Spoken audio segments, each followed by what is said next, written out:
الوداع فاطمہ، الوداع فاطمہ، الوداع فاطمہ۔ خائباد بابا کے جو گزری وہ مصیبت سن لو،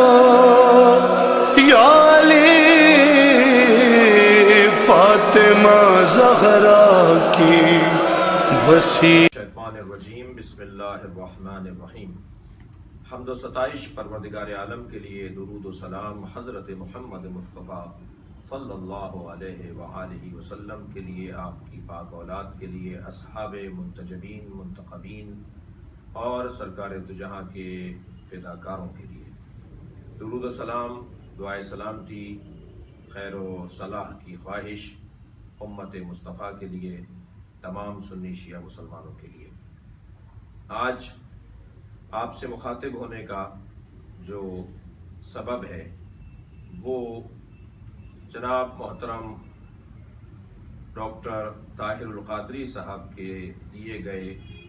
اس بیان سے متعلق ہے جو انہوں نے ضروری سمجھا اور اسے باقاعدہ اہتمام کے ساتھ بیان کیا۔ وہ مسئلہ ہے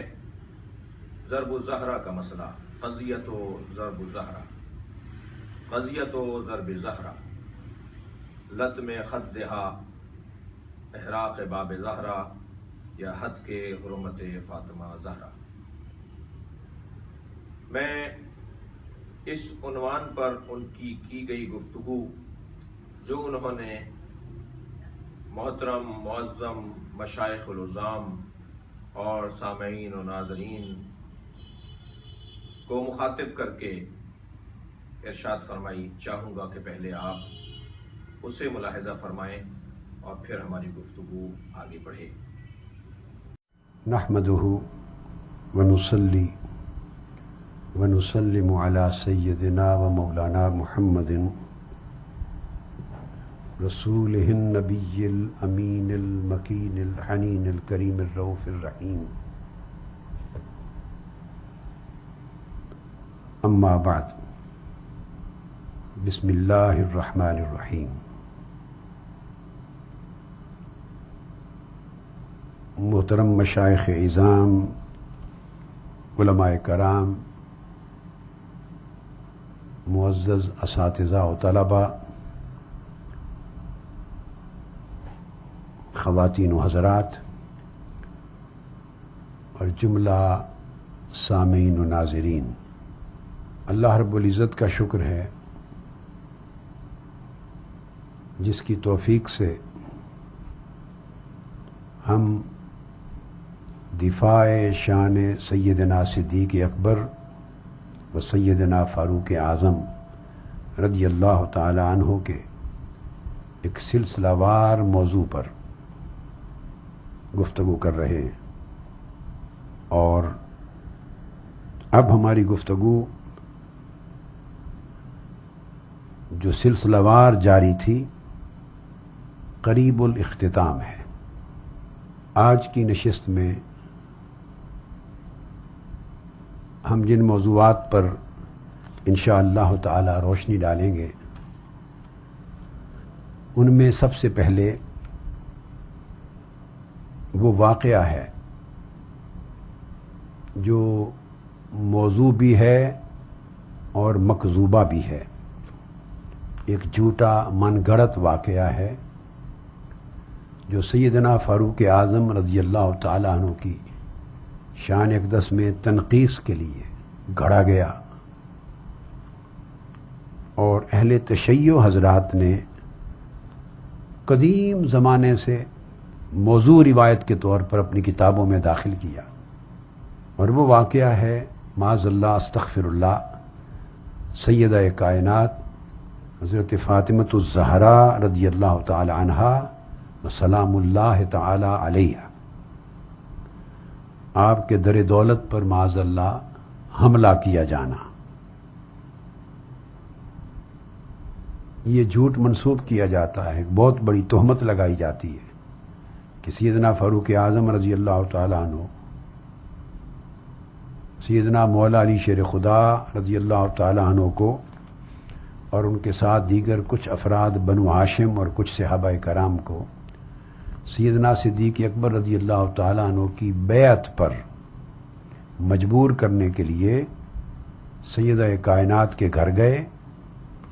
اور استغفر اللہ العظیم وہاں دروازہ کھٹکھٹایا، حتیٰ کہ بحث و تکرار ہوئی، گھر کو آگ لگا دی، دروازہ توڑ دیا، ظلم سے بھری ہوئی تہمت یہاں تک پہنچی کہ سیدہ کائنات رضی اللہ تعالیٰ عنہ کو معاذ اللہ زد و کوب کیا، آپ زخمی ہوئی، اور آپ کے بطن مبارک میں ایک صاحبزادہ تھا جس کی تولد ابھی نہیں ہوا تھا، محسن جس کا نام آتا ہے بعض کتابوں میں، اس کا اسقاط ہو گیا، اور پھر اسی زد و کوب اور اسقاط کے نتیجے میں آپ زخمی ہوئیں اور علیل ہو گئیں، اور یہی علالت اور بیماری آپ کی وفات کا باعث بنی، اور اہل تشیع حضرات پھر ان کی وفات کو شہادت کا نام دیتے ہیں۔ یہ اتنی بڑی تہمت ہے جسے معمولی سی عقل اور معمولی سا شعور رکھنے والا انسان، جس کی طبیعت میں تھوڑا سا عدل اور انصاف ہے، غیر جانبداریت ہے، وہ اسے کسی لحاظ سے کسی بھی پیمانے پر نہ قبول کر سکتا ہے نہ تصور کر سکتا ہے۔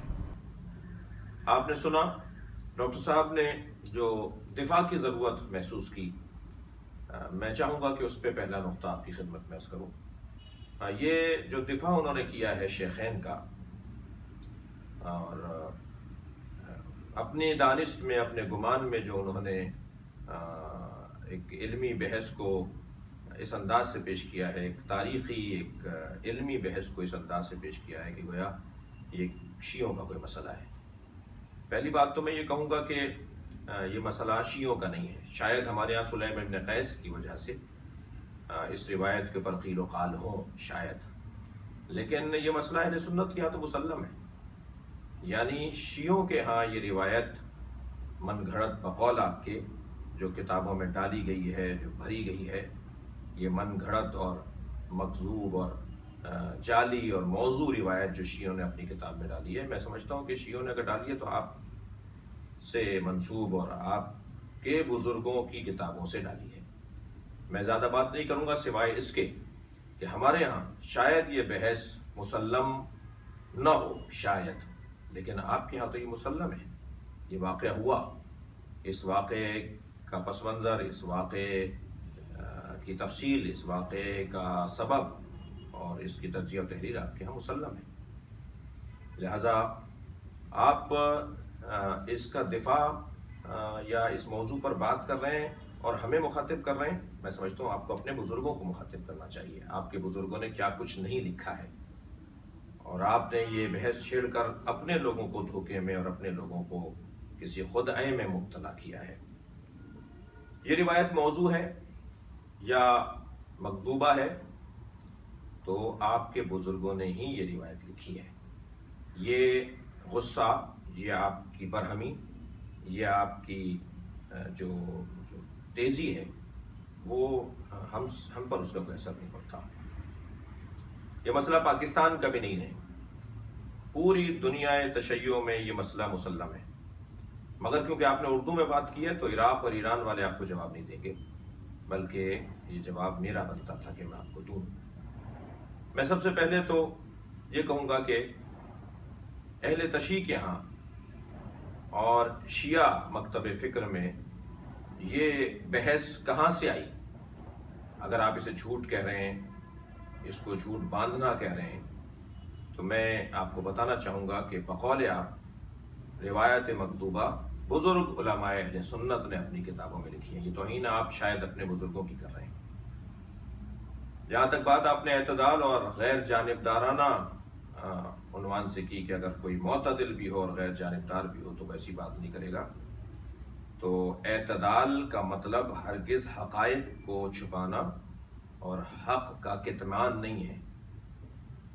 ایک علمی بحث ہے، ایک تاریخی بحث ہے، ایک حقیقت ہے جو لکھی گئی ہے، بزرگوں نے لکھی ہے۔ میں آپ سے بس اتنا ہی کہتا ہوں آگے بڑھوں اور اس مرحلے کے اوپر آگے جاؤں کہ یہ مسئلہ اہل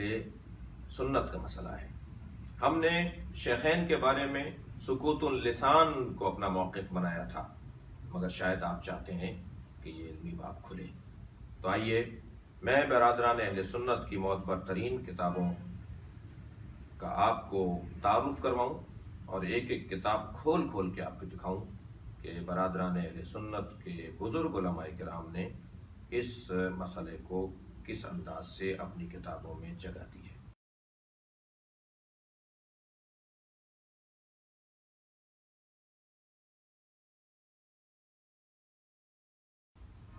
یا علی فاطمہ زہرا کی وصیت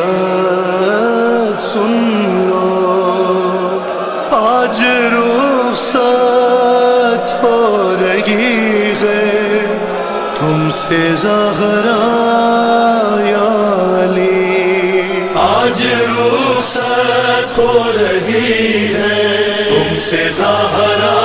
یا علی۔